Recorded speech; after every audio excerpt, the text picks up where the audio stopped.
আমার ছাদ বাগানে এটি একটি কাটিমন আম গাছ, আর এই গাছটি একটি 12 মাসি প্রজাতির আম গাছ।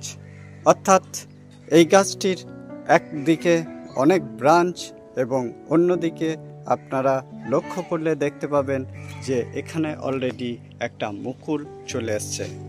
কারণ আপনারা এই গাছটিতে একদিকে আম, অন্যদিকে মুকুল সবসময় দেখতে পাবেন।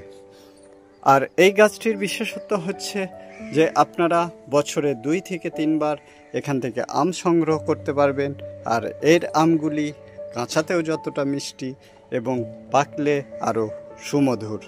অর্থাৎ আপনারা যদি আপনাদের ছাদে একটি সবসময় আম পেতে চান, তাহলে আমি সাজেস্ট করব যে আপনারা এই কাটিমন ভ্যারাইটির আম গাছটি অবশ্যই লাগাতে পারেন। তা ভিডিওটি যদি ভালো লাগে অবশ্যই লাইক করবেন, কমেন্ট করবেন এবং বন্ধুদের মধ্যে বেশি বেশি শেয়ার করবেন। ধন্যবাদ।